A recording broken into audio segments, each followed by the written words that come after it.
So thanks for me for the opportunity to talk in my favorite webinar. And so I'll be talking about some joint work that I've been doing in the last several years with Chris Phillips and Gidon Sheckman, both of whom are in the office, in the audience. This goes back several years. We haven't written any papers yet, although we expect to have one submitted next week. We had originally thought about doing a longer memoir, but we decided it got a little bit out of hand, and we'll be breaking it into a number of different papers. So in this talk, I'm going to emphasize homomorphisms, that is Banach algebra homomorphism, bounded linear maps that are multiplicative and continuous with domain either little LP or capital LP. So we'll use very little and very standard notation. L of X will be the bounded linear operators on the Banach space X. And I want to call attention at the beginning to one very old paper going back to before 1970 by Bergson and Porta in the Journal of Functional Analysis that did a lot of foundational work on the bounded linear operators on X as a Banach space, with an emphasis where X is one of the classical spaces, one of the LP spaces. But there was very little work done in the same direction in the rest of the 20th century. And it was only in the last, 10 to 15 years that more people got interested in this topic and began to work from two directions, from the Banach space theory direction that we've seen in this webinar several times, and also through Chris and his students people coming from C-star algebras. Now I'll be talking about capital LP, which you can take as your favorite model as LP of the unit interval, or actually it's more convenient usually to look at it as being LP on the Cantor set. They're isometrically isomorphic, so it doesn't really matter which one you take, but it's more, the latter one is usually more convenient. In this audience, I probably don't really need to motivate why these are interesting, but let me just say that from my point of view, certainly C-star algebras are the most natural and most important class of non-commutative Banach algebras. But after you get past those, surely bounded operators on these classical spaces, particularly LP, would be among the most important, I think the most important. From a pure math standpoint, it's interesting because the structure of the bounded operators on LP when P is not a Hilbert space are very different from those of the bounded operators on a Hilbert space or what they look like on little LP. They're much more complicated as Banach algebras, and that by itself seems to maybe makes it an interesting topic. Also, if you're a harmonic analyst, then of course, the bounded operators on LP come up all the time. Now, something that might be a little bit surprising is that the structure of the bounded operators on LP, although they bear a lot of similarities, as Banach algebras, these spaces are very, very different because it's very difficult to get a non-trivial homomorphism from one of the spaces to another one. In fact, this is the only case in which you do if you look at the capital LP spaces. So this is something that Chris pointed out to me very early when he started talking to me, which I didn't realize. And I'll say a little bit more about this later. But so the exceptional case is that since you can embed L2 isomorphically into capital LP as a complemented subspace when P's in the reflexive range, this trivially gives you a Banach algebra isomorphism, even from the bounded operators from the L2 into the bounded operators on LP. Now here's a proposition that gives some of the above, is that if there is a non-zero homomorphism from the bounded operators on little LP or capital LP into the bounded operators on Y, then Y contains a complemented subspace. It's isomorphic either to little LP or capital LP. So Chris talked a little bit about the first case, at least after his webinar. I'm not sure he actually got into it during his webinar, but it follows from his work on doing LP versions of the Kuntz algebra, which is a well-studied object in C-star algebra theory. And then after we work, his ideas for doing it for the Kuntz systems also work for capital LP, and you get it. So really what's going on here is that if you were trying to prove this theorem, coming from the point of view of X being either little LP or capital LP, you'd probably have a very tough time, because what Chris realized is that this is really a theorem about the Kuntz algebras. The Kuntz algebras are simple Banach algebras, so all of the homomorphisms that are non-trivial are just injective. And by working with this, he showed that if you had a non-trivial homomorphism from the Kuntz algebra into the bounded operators on Y, then Y had to contain a complemented subspace of LP. I think you would, coming from a Banach space point of view, you would have a very hard time coming upon how to prove this particular theorem. If you go to non-injective homomorphisms, there's some other things that you can do. For example, suppose you have a non-injective homomorphism starting from little LP or to capital LP, then the target space is bounded linear operators on Y. Y can't be a separable Banach space, even though X is.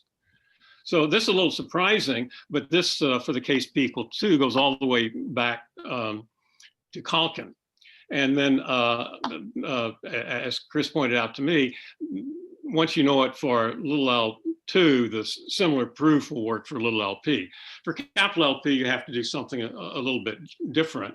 And this is what we worked out in the early part of our collaboration.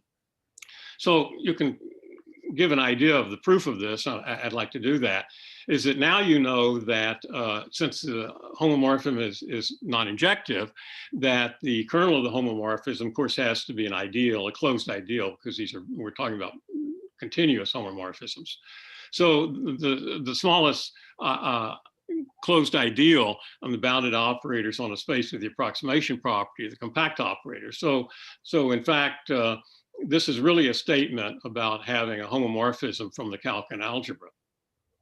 But it turns out that the Calkin algebra of little LP, as well as the Calkin algebra of capital LP, have no representations on L of Y for a separable Banach space.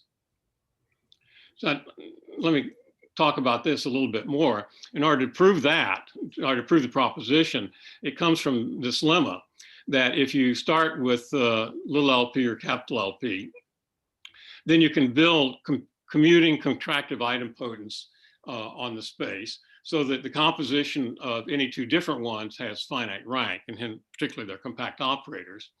And all of them have range isometrically isomorphic to X. I said P alpha, of course I meant here P alpha of X instead of P alpha.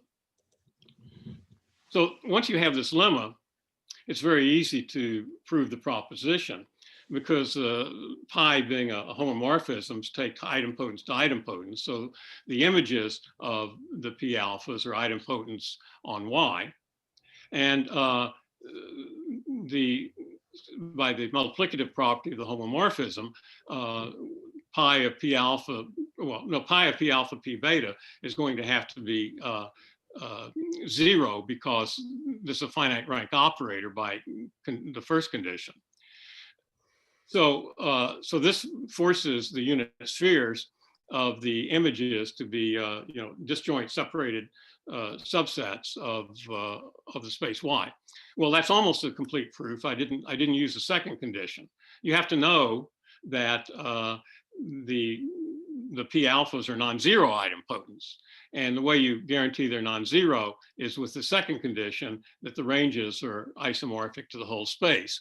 And since this is if these were sent to 0, that would say the identity is sent to 0. And since this is a homomorphism, everything would be sent to 0. So this is really the proof of the proposition once you have this lemma. Now, what I'm going to have to start teaching on Zoom in 2 weeks. So I thought I ought to use this opportunity to practice my teaching. And whenever I teach, I'm always raising problems for students. So these are the problems for students, just to prove this lemma. But I'll give a hint. So the first hint is that you get a continuum of infinite subsets of the natural numbers, the intersection of any two being finite. We say that this is a continuum of almost disjoint infinite subsets of the natural numbers. So if you're a student, and I can't tell if there are any students in the audience, but I think there are. If you haven't seen this, think about it before you look it up on Google, how to prove it. It's something that's a very useful fact. And once you have that, it's very easy to prove the lemma for X being little LP. Now, to prove it for X being capital LP, actually that cost, we had to think about that ourselves. So I'll give a hint for that. And the representation you want to use for LP is not LP of the unit interval, but use it as LP of the Cantor set, where the Cantor set is the 2-point discrete space taken to accountable infinite power. So with these 2 hints, if you're a student, you ought to be able to prove this lemma.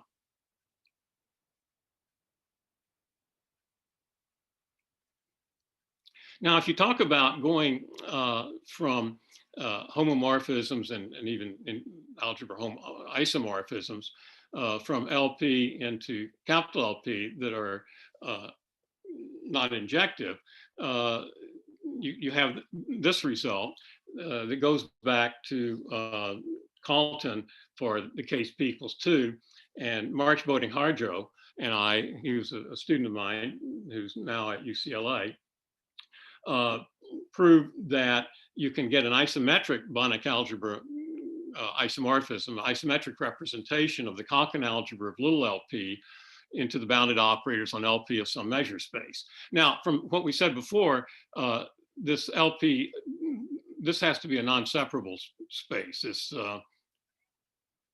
Because this would give you a non-injective homomorphism from the bounded operators on LP. Similarly here, this has to be a non-separable LP space. So the other thing, we don't know that you get an isometric representation of the Kochen algebra capital LP, but you do get at least a Banach algebra representation. So March and I proved this in 15, and then Chris, along with David Bletcher, found a different proof in 18. Our paper was not written primarily about LP. They didn't know about our result, and so they rediscovered it. Both proofs, very interesting, use approximate identities, the most natural ones for bounded operators on little LP and capital LP, which are just gotten by looking at the basis projections onto the natural unit vector basis of little LP and the Haar basis of capital LP. And then the proofs diverge. March and I used ultra powers, and Bletcher and Paulson used more Banach algebra proof, which went through the Arens multiplication on the bidual of these spaces. So there's things of interest in both these proofs. So this is a problem that we don't know the answer to this one.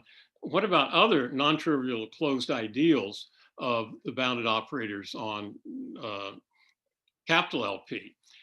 Can you, if you mod them out from the bounded operators on LP, can you get a representation, even an isomorphic representation into as a subalgebra of LP of mu?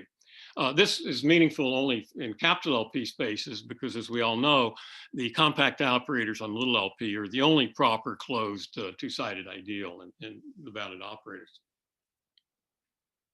So that motivated one of the results that in this joint work that I was talking about of Chris and Gidon and me, that when you look at ideals on the bounded operators of LP, the only closed ideal that has a left approximate identity is the ideal of compact operators. So that means that if there are some positive results along this line, you're going to have to use a different kind of proof because you don't have any left approximate identity. So the tools you have for when the ideal is a compact operator just aren't there anymore.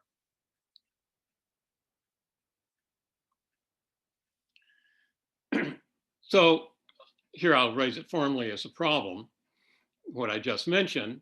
But this is not a new problem. It goes back to Christian Lemerdy's 1996 paper, so it's a 25-year-old problem now. He proved that there is an isometric algebra isomorphism from the bounded operators of LP over any closed ideal to L of X for some X. Of course, that's obvious, but for X, which is a subspace of a quotient of LP, not LP of L, not LP of a measure, but a subspace of a quotient of such a space. And Junge, in this millennium, was able to improve that to X being a subspace of LP rather than a subspace of a quotient. But the interesting thing here is we don't know whether the problem listed at the top is true, has a positive answer for any, or perhaps even for every closed ideal different from the compact operators. So this is the first of very many open problems in this direction. Here's another nice result that was proved by March, Buddy Harjo, about the Calkin algebra of little LP, which I wanted to mention. He proved that every separable C-star algebra embeds into the Calkin algebra of little LP when LP is in the reflexive range. So that does not include the case where P is equal to 1. Now, if you apply this to the Kunz algebra, and this is the original Kunz algebra, the one studied by C-star algebraists, one gets that you cannot have a non-zero homomorphism from the Calkin algebra of little LP into the bounded operators in Y, unless Y contains a complemented subspace that's isomorphic to a Hilbert space. So this means in particular that if you look at the Calkin algebra of little LP for P in the reflexive range, but different from 2, then it doesn't embed as a Banach algebra into the bounded operators of little LP of the indexing set. So we know that it does embed as a Banach algebra into LP, the bounded operators on LP of mu for some mu. We know that this has to be a non-separable measure. LP of mu has to be non-separable, but it can't have this discrete, you can't have a discrete LP space. And more generally, we don't know how big mu must be in order for the bounded operators on for the Calkin algebra of LB to embed into as a Banach algebra into the bounded operators on LP of mu. The only thing we know is that it has to contain a complemented subspace isomorphic to little LP of a continuum and also LP of the unit interval. But probably, I would guess that this is probably not big enough to get the embedding. It's probably much bigger than that.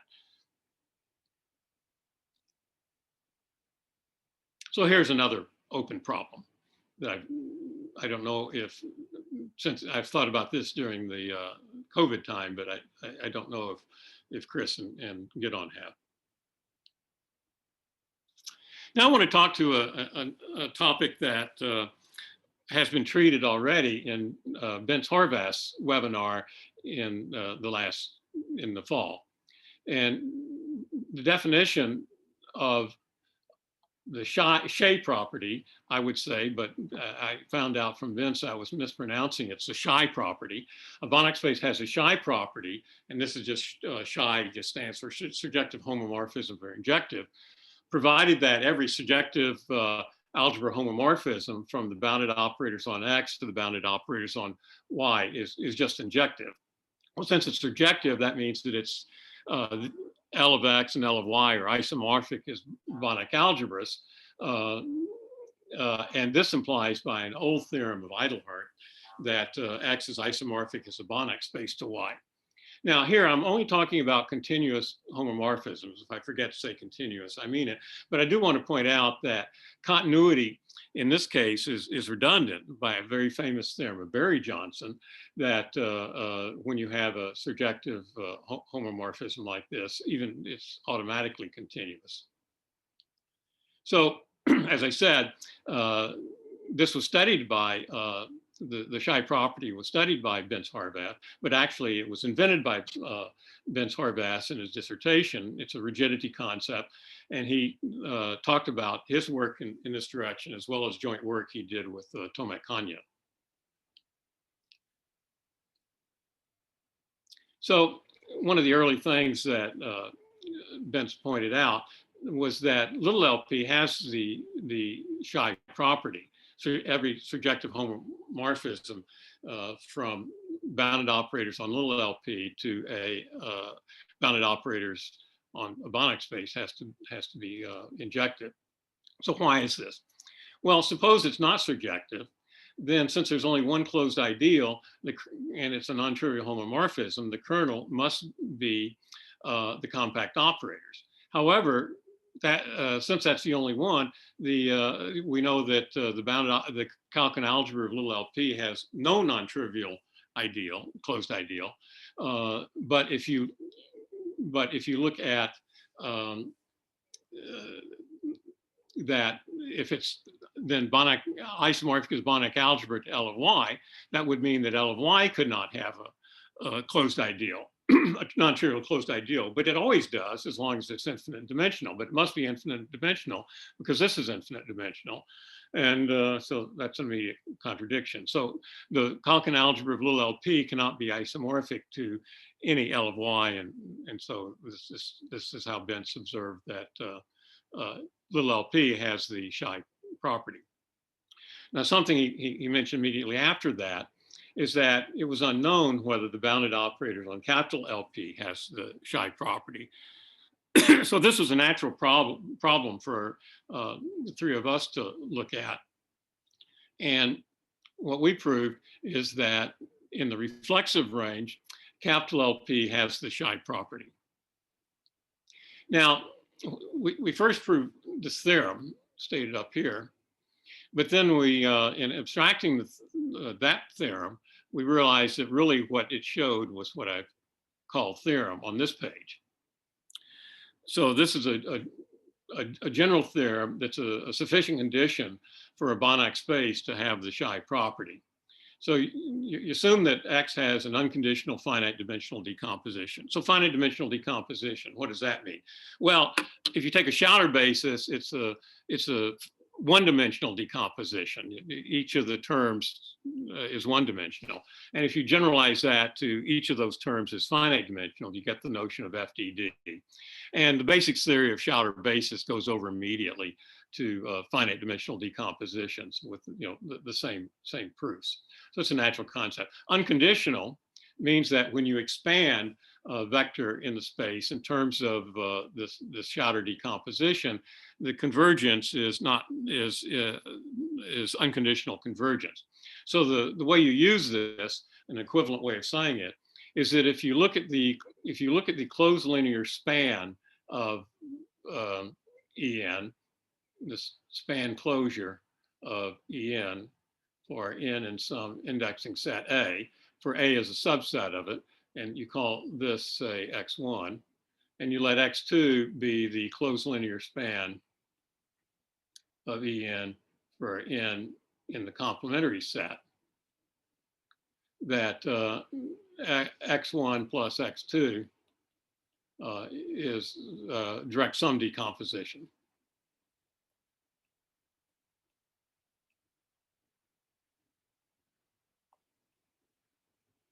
of X. So this is an equivalent way of saying that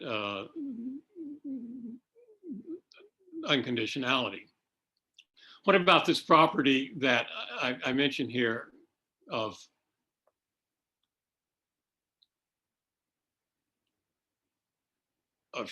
hashtag, or I would say sharp? So this just says that there's a continuum collection of infinite subsets of natural numbers such that the intersection of any two is finite. That's just, I call it almost disjoint. And moreover, that X is isomorphic to the closed linear span of each one of those collections. So this means that the closed linear span of En for n in alpha is a subspace of X that's isomorphic to X, and by unconditionality, it's also the range of a bounded linear operator. It's complemented in X. So this is the theorem, somewhat technical theorem.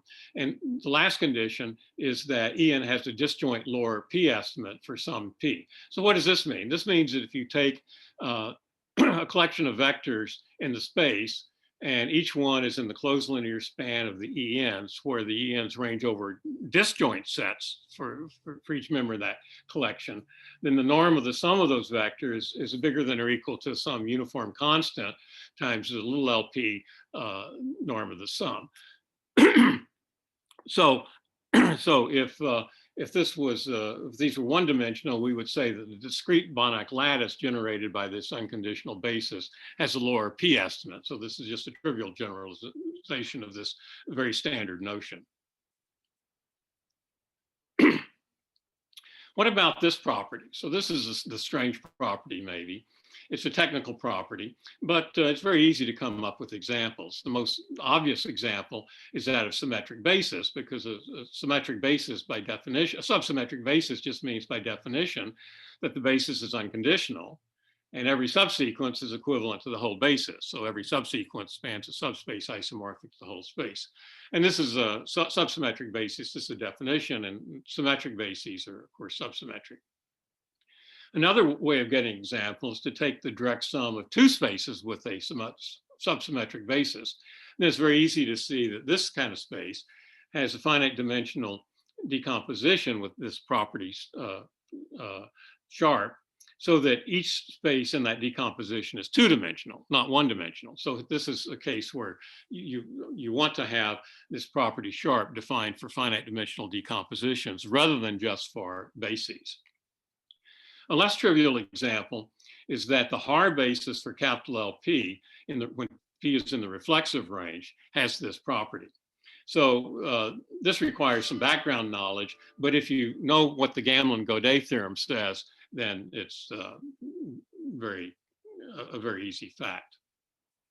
So these are examples of Banach spaces with unconditional FTDs that have this property, and I'll mention some other ones later on. So here is the basic theorem restated. And as a consequence of this basic theorem, we get all of these spaces having the Xi property. LP in the reflexive range.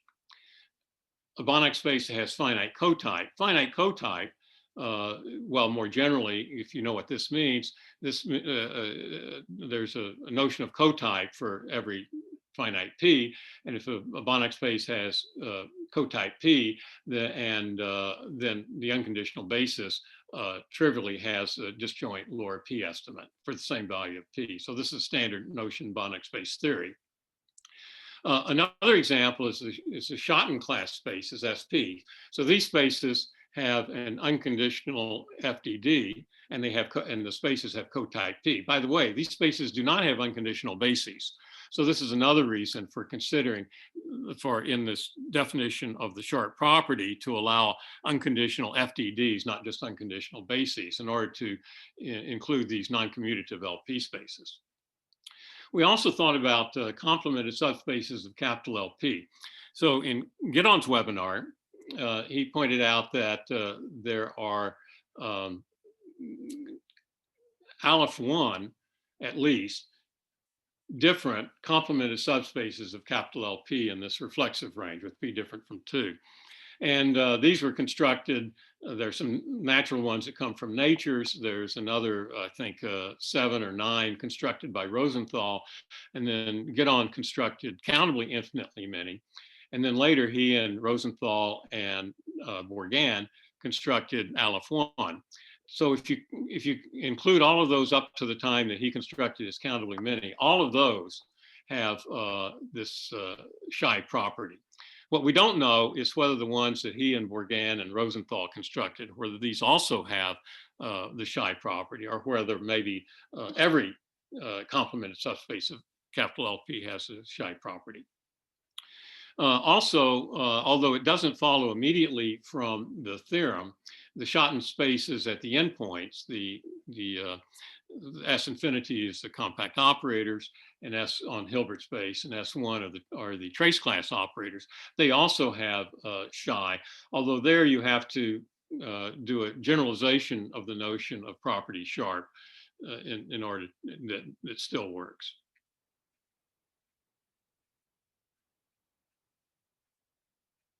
What time is it? I think I'm going to skip this part because I want to get to another topic. So this is a notion that, as far as we know, is new, which we call the I have property. And you shouldn't blame my co-authors for calling it I have. I take full responsibility for the name. So, but it's in some ways related. It seems a little bit like the psi property. Injective homomorphisms are bounded below. And it's this property that I've written here, that it's a property of Banach algebras. You don't have to have it restricted to bounded operators on a Banach space. And the property is that whenever you take an injective continuous homomorphism from the Banach algebra A into B, that if it's injective, then it must have closed range. And of course, that just means it has to be a Banach space and Banach algebra isomorphism. Now, it turns out that there's a quantitative notion that's stronger than this one. And so the stronger notion is exactly the same as the I have property. However, the lower bound on the homomorphism over the unit sphere should depend only on the norm of the homomorphism rather than on the homomorphism itself. So this is a quantitative notion. Now, one reason that this quantitative notion might be important is that it makes sense for finite dimensional Banach algebras. See, if you have a finite dimensional Banach algebra, well, every injective linear mapping is automatically bounded below. So, you know, they all have it. However, it turns out that finite dimensional, even unital Banach algebras can fail this uniform version. And here's an example. Suppose you just take the two-dimensional Banach algebra consisting of the 2x2 matrices that have constant, that are upper triangular and constant on the diagonal. A very simple two-dimensional algebra. Then you can define a family of homomorphisms on the Banach algebra back to itself in this way. And you can see that these are all injective, but they don't have this uniform, and they're all uniformly bounded norm, but you don't have a bounded below by a uniform constant. Then, so these are algebras on a two-dimensional Hilbert space, but if you take the L infinity direct sum of these, you get an algebra on an infinite dimensional Hilbert space. And this will be a unital subalgebra of the bounded operators on Hilbert space that fails this I have property. So something that makes this look a little bit interesting is the following, that every C-star algebra has a uniform I have property. While we just pointed out in the previous slide that there are algebras of operators on Hilbert space that fail to have even the I have property. So this in principle gives you a way of distinguishing subalgebras of the operators on Hilbert space that don't have are not closed under the star operation, but which might be disguised C-star algebras, be isomorphic C-star algebras. Of course, there's many other ways of doing this, but this gives you maybe one additional one. So the proposition you need is that that if you take an injective continuous homomorphism from a C-star algebra and the Banach algebra, then you have this lower bound. This is, of course, the uniform I have property with a good constant. And I'll give you a proof of this. It's very simple given a result known to C-star algebraists and is in books. For example, Dale's book, that if you take a homomorphism from the continuous functions on a compact Hausdorff space or from the locally compact Hausdorff space that vanish at infinity into any Banach algebra, then the image, the norm of the image of a vector is bigger than or equal to the norm of the vector. So that gives you a lower bound. So this is something that's used by C-star algebraists. And if you apply that, you can easily prove this proposition. You use this you use this result from Banach algebra theory to get this inequality. Now you're looking at A star of A. So now you're in a commutative subalgebra of your C-star algebra. So that's the same as being in such a space. So you can use this estimate, and then you get it trivially in this way.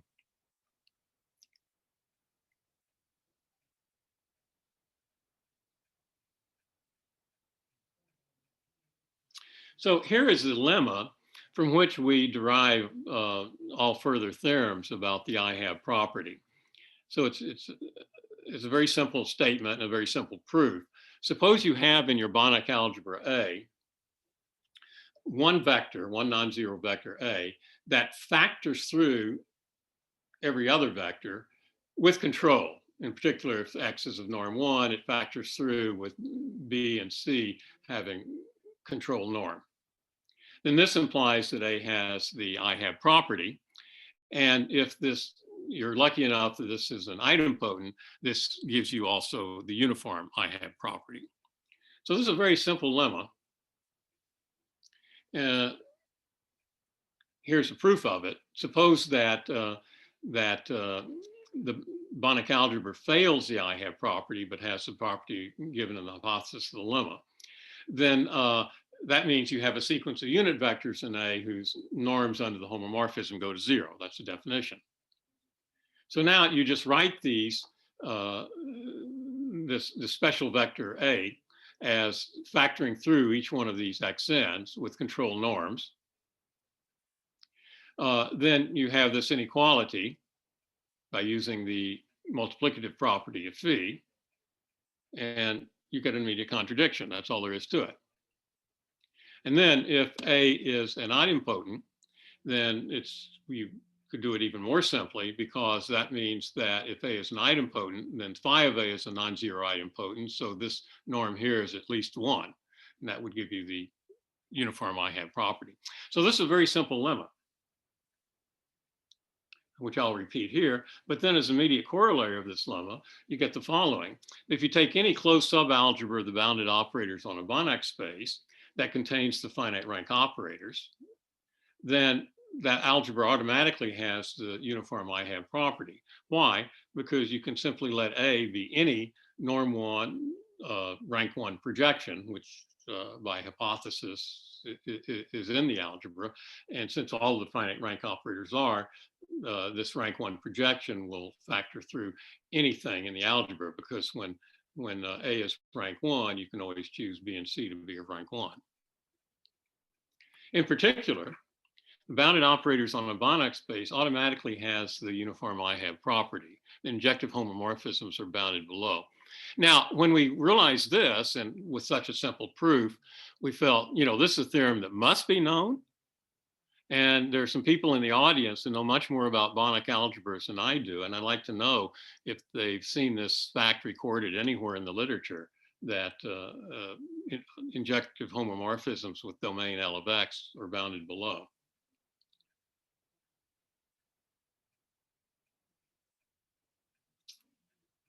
Okay, so now, since injective homomorphisms from L of X are bounded below and hence have closed range, then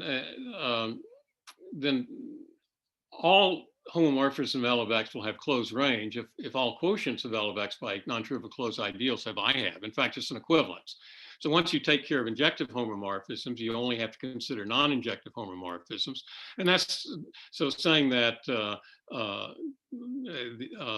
homomorphism from L of X with kernel and ideal I has closed range is the same thing as saying that L of X over I, the induced homomorphism there, is bounded below on the unit sphere of the quotient space. So in other words, every homomorphism if you take a very simple, you take an easy, a Banach algebra, such as the bounded operators on LIP that only have one closed ideal to say that all homomorphism bounded by operators in an LP into any Banach algebra of closed range is the same thing exactly as saying that the Konkin algebra of little LP has I hat. And so that makes this theorem interesting, that if you look at the Konkin algebra of a little LP space, then it has uniform I hat. Well, perhaps less interesting, but also interesting, I think, is that if you take capital LP, at least in the reflexive range, then the Konkin algebra has I hat. And in fact, that's true for any complemented subspace of capital LP. So this is kind of the main theorem about the I hat property as it concerns the Banach algebra of bounded operators on LP spaces. A lot of things we don't know. We don't know what happens for capital L1. And we also don't know about the Konkin algebra of LP, whether it has a uniform I hat. So this conclusion is only the I hat conclusion.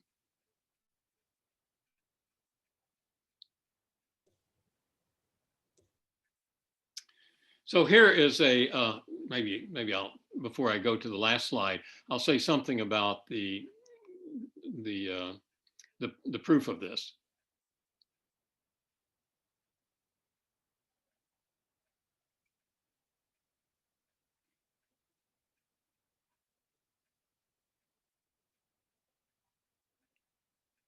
Oh, sorry.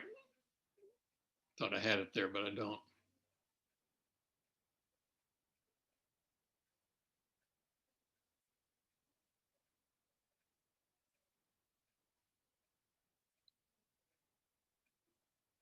Yeah, this is what I was looking for. I want to go back to this lemma. So what we want to do to show that a Banach algebra has the I hat or uniform I hat is to get one element in the algebra that factors through everything else with control, okay? So now let's go back to where I was. You want to show that the Konkin algebra, you want to show that the Konkin algebra of LP has this particular property. So consider the case of little LP. You want to find something in the Konkin algebra of little LP that's a non-zero thing that factors through everything else. Well, go back to the bounded operators on LP. If you pull back something in the Konkin algebra that's not zero, you get a non-compact operator on little LP. Well, it's known to Banach space theorists, if you have a non-compact operator on little LP, then the identity operator on little LP already factors through this non-compact operator. You can find this, for example, in Albiot-Carleton or the first volume of Lenin, Strauss, and Zafiri. Now, that's at the level of little LP, but you need to have something quantitative at this notion. But that just means that you have to do a little work to get a quantitative notion, that you have to do a factorization of the identity operator on little LP, where the constants of factorization only depend on the distance in the Konkin algebra, the distance from the non-compact operator to the compact operators. So that means you have to do a quantitative version of this well-known theorem in Banach space theory. And that turns out not to be very difficult. Now, for the second case, take the case where X is capital LP. It's analogous. You have a non-compact operator on capital LP. You'd like to have an operator that you know factors through it. Well, then say P is between 2 and infinity. There is an operator that factors through it that's known to Banach space theorists. It's the formal identity mapping from little L2 to little LP. So you take the identity mapping, sometimes called I2P, which is formal identity operator from L2 to LP.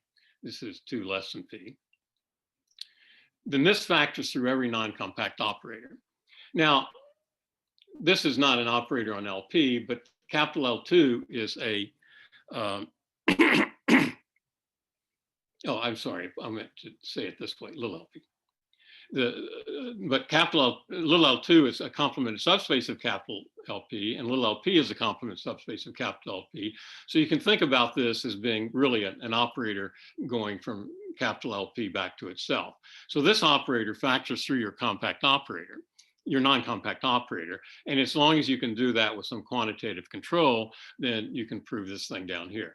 Now notice that in the first case of little LP, it's the identity, which corresponds to having an idempotent. This is certainly doesn't correspond to an idempotent when you model this on capital LP. So you don't get the uniform I-hab, but you get the I-hab for X being LP or being even a complemented subspace of capital LP.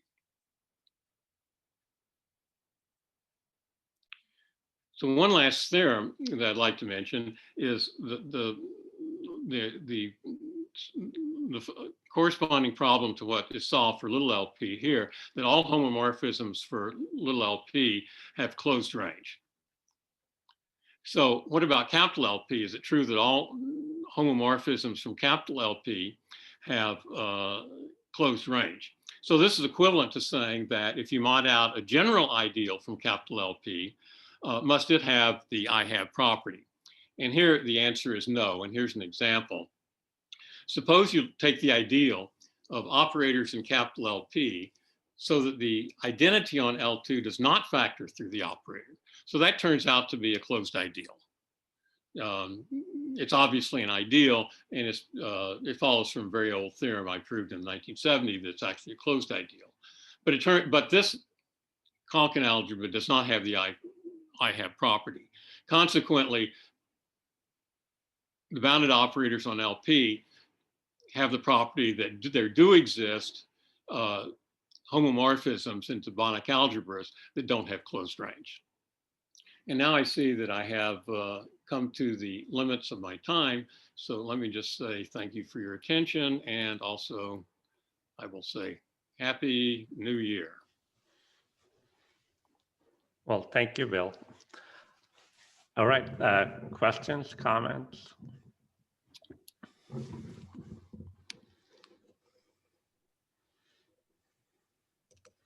Question.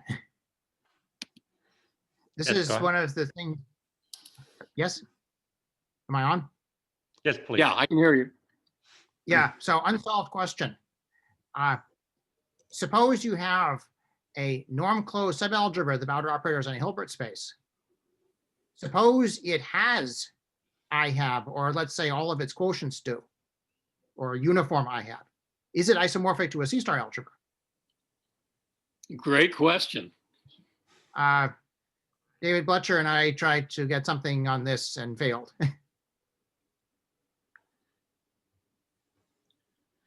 Yeah, that would be remarkable if it's true, yes? Yes, I mean, yes, it would be very interesting. We don't know how to prove it. We don't know how to construct a counterexample.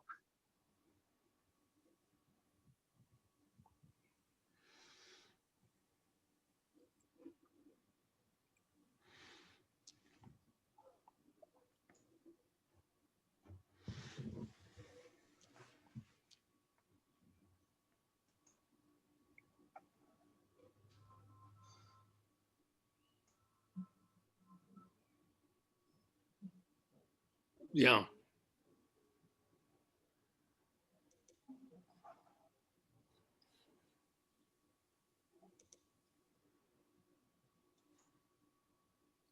You think it might be true?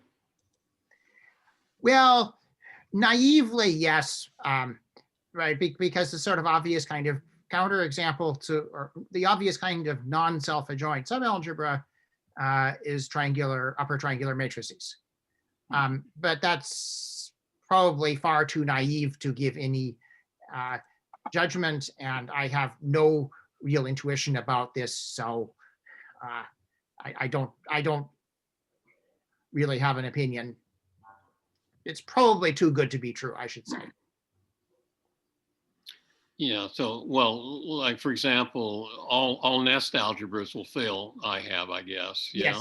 Yes. That's and these would be the most common ones studied. Or at least uniform I-hab, I mean, right.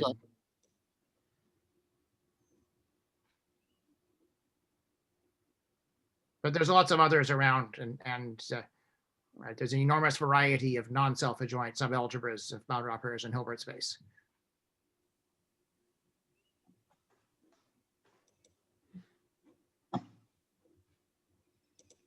So I guess I have to say right now, my opinion is it's probably too good to be true. But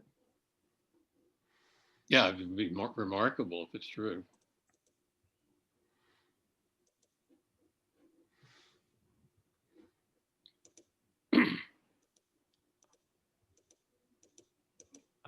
Yemon, you have a question? Yeah, one thing I should have said about in this last slide that I put up here. Basically, what we know is that if the Kolkin algebra of big LP has IPAD, this quotient algebra in the theorem does not. And if you take any other ideals, we don't know. Now, we know that there are 2 to the C ideals. 2 of them we know whether or not they have IPAD. One does, one does not. And the rest of the 2 to the C of them we don't know.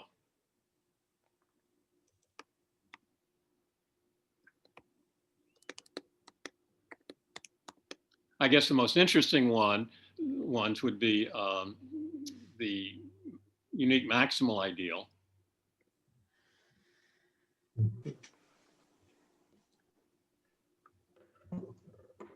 And maybe the strictly singular operators.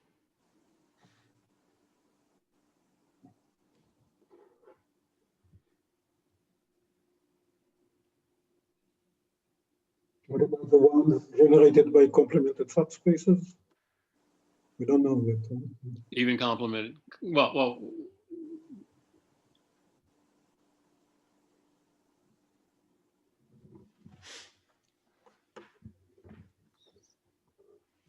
for example, you take the closure of the operators that,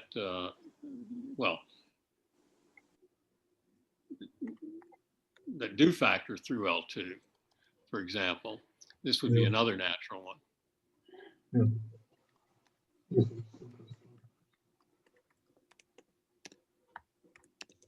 This is actually the same as the operators that factor through little LP, the ideal here. I wrote it this way. So it comes up more naturally.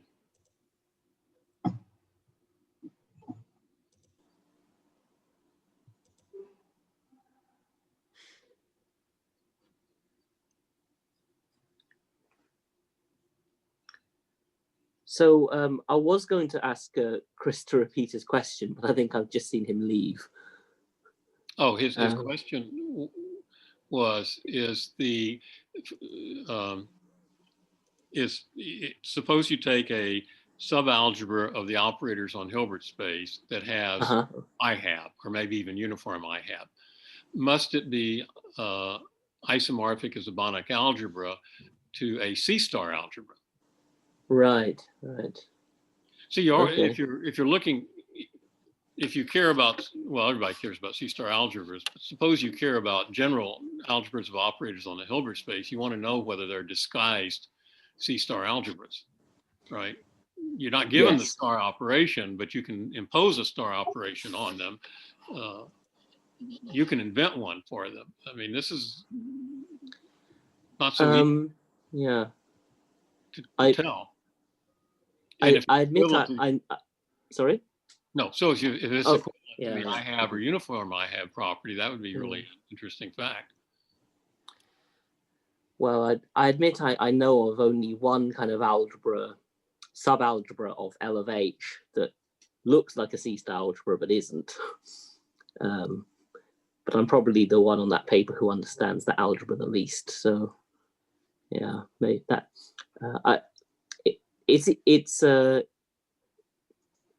I mean, it seems like commutative subalgebras of L of H would probably have, I think Chris's conjecture might be true, but I don't have a proof. It's just the kind of feeling. It seems very hard for commutative algebras to have this IHAB property. There would need to be uniform algebras for a start, because you need the spectral radius to be the same as the norm. Equivalent. Equivalent. Yeah, or equivalent, yes, yeah. Equivalent, yeah. And then, once you get into all the uniform algebras, they can have slightly weird quotients. So maybe uniform algebras do have IHAB. I'm not sure. I'd have to think about it.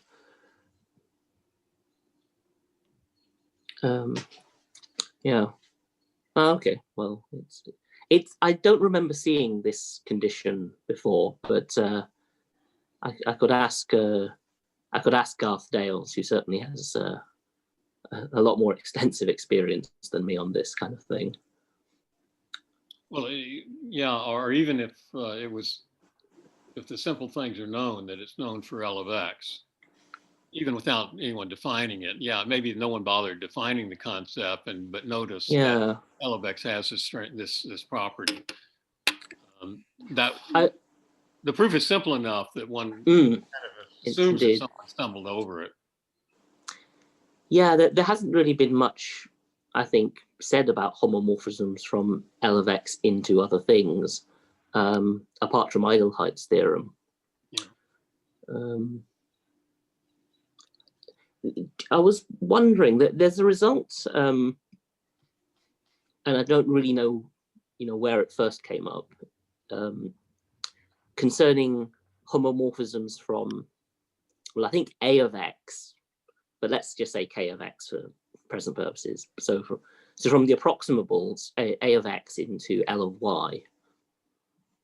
And then under certain conditions, Y has a weakly complemented copy of X, I think. I don't know if this is well known to people. Yeah, this is kind of, I vaguely remember this. This is from, I think even Idelhart said something similar to that, no? Maybe. I mean, the place I've seen it, it was just sort of reinvented from scratch. But I was wondering if that was connected to some of your earlier statements in the talk. But so it would provide maybe an alternative route to the thing from the start of the talk without using the Kuntz systems. But so you sort of show that you can't hope to map K of LP into L of LQ for different L and Q. And then if you can't do that, then you'd have to embed the Colkin into L of LQ. And then for this kind of separability reasons, you can't do that either.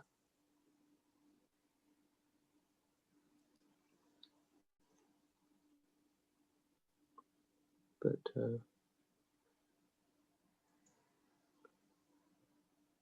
yeah, no, anyway, well, I will. I think Chris pointed out to me that some of that early stuff you can get some other way. Yeah. As you indicate, you don't need you don't really need the Kuntz algebra approach. And I think before he developed that approach, in fact, he knew that, and before he knew before we knew the Kuntz-Pimster stuff, he knew that kind of thing for capital P, because he came across it.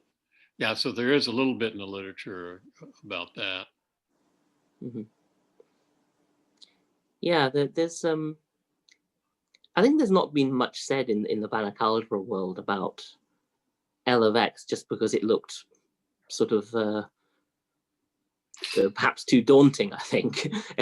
Everyone said, well, when X is little L2, that's that's specialized and a lot is known. And when X is not little L2, or when X is not a Hilbert space, then we're too scared, so we don't know. So I wouldn't be surprised if there's lots of natural questions out there that have not actually been done before. Yeah, well, for the case of LP, you really it uses a lot of the structure theory of LP, and that's partly why I was so interested in this topic, is that Yeah. there's a lot of relation between the structure theory of LP and the bounded operators on LP, and it makes it fascinating.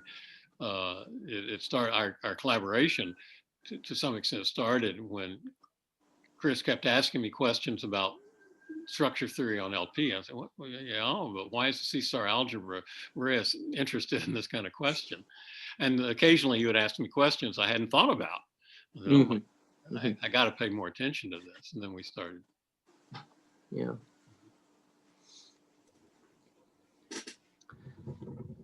Well, as you know, I'm just always glad to see more people working on Shy. Yeah.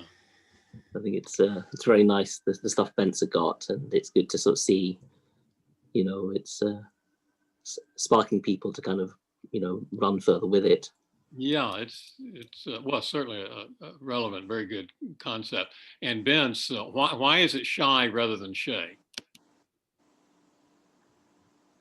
I think originally the abbreviation was SHI, and then somehow we I don't perhaps remember. even Yemen, didn't you suggest that we should insert an A, or was it Niels? I might have done. I honestly don't recall. I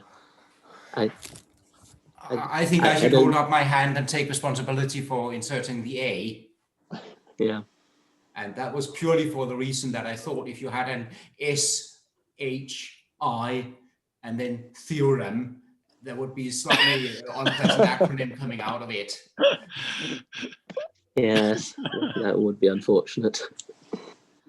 That's, yeah, okay, I remember now. Okay, yeah. Fair I enough. like very much the name Shy. I have a granddaughter named Shy who was born during the time that we worked on it. So I it's see. amazing. She was born one day, and my daughter told me that they're going to call her Shy, and I showed her a paper on my desk that says the Shy Prof. That's great. But how do you spell Shy in English? Well, it's with Y at the end, but the pronunciation is Shy. Exactly. But it's SHAY is what you're using? Some people write it with I, but Gilly decided to write it with Y. So